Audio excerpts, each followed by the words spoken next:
नमस्कार। आज हम अपना वर्णमाला का टॉपिक हम कर रहे थे। हम स्वर समझ गए थे। अब क्या है, हम वर्णमाला में स्वरों के भेद करने से पहले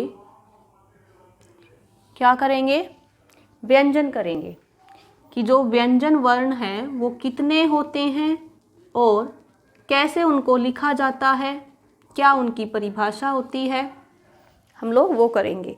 उसके बाद हम अपने स्वर के भेद करेंगे। तो मैंने आपको बताया था, एक बार थोड़ा सा हम लास्ट क्लास का अपना कर लेते हैं प्रैक्टिस की, जो हमने समझा था कि वर्णमाला वर्णों के व्यवस्थित समूह को हम क्या कहते हैं, वर्णमाला कहते हैं। वर्ण और ध्वनि इसमें आते हैं। ध्वनि होता है वर्ण का मौखिक रूप, ठीक है, और वर्ण जो है वो ध्वनि का लिखित रूप होता है। ध्वनि वो जो हम मुंह से निकालते हैं, जैसे कि ए, आ, ई, उ, क, कोई भी ई, उ, कुछ भी ले लो आप, तो वो हमारा क्या है, ध्वनि है। इन ध्वनियों को जब हमें लिखने की ज़रूरत पड़ी, एक रूप देना चाहा हमने लिखित रूप में, तो उन्हें हमने वर्ण कहा। तो हमने बोलने में तो बोल दिया था, तो लिखने में क्या है, हमने उनको एक प्रॉपर रूप दिया, ए, आ, ई, क, ख, ग, ठीक है। वर्ण जो हैं वो स्वतंत्र रूप से बोले जाते हैं, किसी भी वर्ण की सहायता नहीं ली जाती उनको उच्चारित करने में, उनको बोलने में। लेकिन व्यंजन जो हैं वो बिल्कुल इससे विपरीत परिभाषा रखते हैं कि स्वरों में हम सहायता नहीं लेते, अपने आप ये मुंह से उच्चारित होते हैं। लेकिन व्यंजन क्या है, स्वरों की सहायता से बोले जाते हैं, ये अपने आप उच्चारित नहीं होते हैं। अब इसकी दो तरह की परिभाषा है। वे वर्ण जिनका उच्चारण स्वरों की सहायता से होता है व्यंजन कहलाते हैं। एक तो ये है। एक आपकी ये है कि वे वर्ण जो स्वतंत्र रूप से नहीं बोले जाते हैं उन्हें हम व्यंजन कहते हैं। अब व्यंजन हमारे क्या हैं, 33 होते हैं। संख्या में कितने हैं व्यंजन हमारे, 33 हैं। कौन कौन से हैं देखेंगे, ठीक है। लेकिन पहले आप ये देखिए, क, ख, ग, च, प, आप इनको क्या कहते हो, व्यंजन कहते हो। लेकिन क्या आपको पता है कि ये व्यंजन कैसे पूरे बने हैं? अगर मैं नीचे हलंत लगाती हूँ ना, तो ये आपके क्या हैं, व्यंजन है। व्यंजन अपने आप में पूरे नहीं हैं, इनके अंदर स्वरों का योग है। अब अगर मैं इनको लिखूं क, तो ये आपका व्यंजन वर्ण है, ध्यान रखिएगा। अगर नीचे हलंत है तो वो आपका व्यंजन है, लेकिन अगर उसके नीचे हलंत नहीं है तो वो व्यंजन वर्ण है। व्यंजन वर्ण यानी कि वर्ण में स्वर भी आते हैं, इसके अंदर स्वर का योगदान है, इसके अंदर ये स्वर मिला हुआ है, इसीलिए हलंत नहीं है।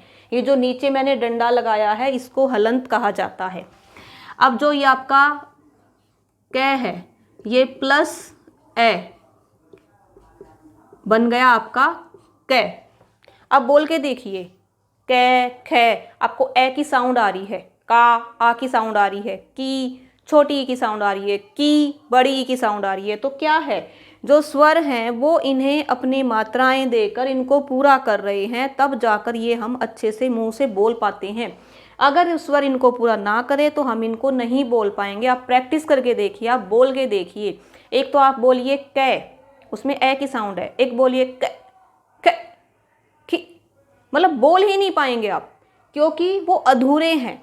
उनको पूरा कौन कर रहा है, ये स्वर कर रहे हैं जो मात्राओं के रूप में इनके साथ लगे हुए हैं। आप यहाँ पर लीजिए की, तो इसके अंदर क्या है, ये वाली ई अपनी मात्रा दे रही है उसको। अगर आप यहाँ पे करते हैं कु, तो जो बड़ा ऊ है वो अपनी मात्रा इसको दे रहा है, तब जाकर हम इसको बोल रहे हैं, अदरवाइज कु हम नहीं बोल पाएंगे। सवाल ही नहीं है कि हम इनको बगैर स्वरों के बोल पाएं, तो हम इनको बोल ही नहीं पाते हैं, क्योंकि इनको बोलने के लिए क्या है कि स्वरों की सहायता चाहिए। अब देखिए, कै से मैं तक आपके कितने वर्ण हैं, 25। कै से मैं तक आपके 25 वर्ण हैं, जिन्हें हम स्पर्श व्यंजन भी कहते हैं। स्पर्श यानी कि वो हमारे मुंह से निकलते समय जीभ, तालु, मूर्धा कहीं ना कहीं हमारे मुंह के अंदर भाग में स्पर्श करके फिर हमारे मुंह से निकलते हैं, इसलिए हम इन्हें स्पर्श व्यंजन कहते हैं। अब जो हमारा क वर्ग है उसमें 5 वर्ण, कैसे मैं तक जो आएंगे वर्ग, प्रत्येक वर्ग में 5 वर्ण होते हैं हमारे, ये हमें पता है। ठीक है, क, ख, ग, घ, अड़, ये हमारा क वर्ग हो गया। उसके बाद हमारा च वर्ग, आपको पता है, च, छ, ज, झ, इ। तो आप लिखिए, ये हमारा वर्ग च, छ, ज, झ, इ। उसके बाद ट वर्ग, ट, ठ, ड, ढ, अण। उसके बाद त, थ, द, ध, न। फिर प वर्ग, प, फ, ब, भ, म। एक और रह गया आपका कौन सा, 1 2 3 4 5। ठीक है, नहीं अभी सॉरी इतने ही हैं, कैसे पै तक।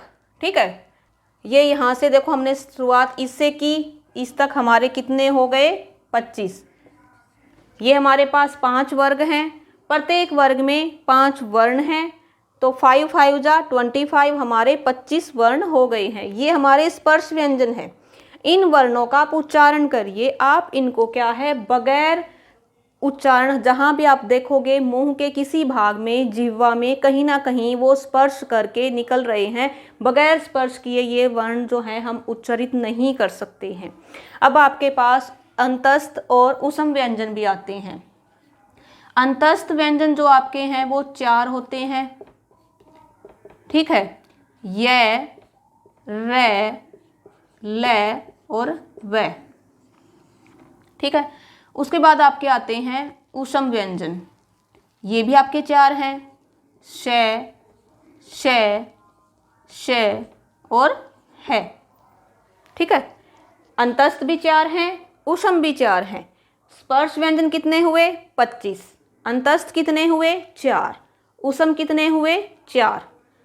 ठीक है, तो आप इनको कीजिए। बताया व्यंजन कितने हैं, 33 हैं। कैसे मैं तक कितने हैं, 25 हैं। उसके बाद हमने 8 व्यंजन और भी किए हैं, कितने हो गए, अंतस्थ 4 और ये उसम, टोटल हमारे हो गए 33 व्यंजन। तो अब अगली क्लास में हम जो हमारा स्वर है वो कितने प्रकार के हैं उनको करेंगे। अगर आपको अच्छा लगे तो प्लीज़ इसको आप आगे अपने ग्रुप्स में शेयर करना, ताकि किसी को इसकी नॉलेज चाहिए तो वो यहाँ से अच्छे से कर पाए अपना टॉपिक रेडी। धन्यवाद।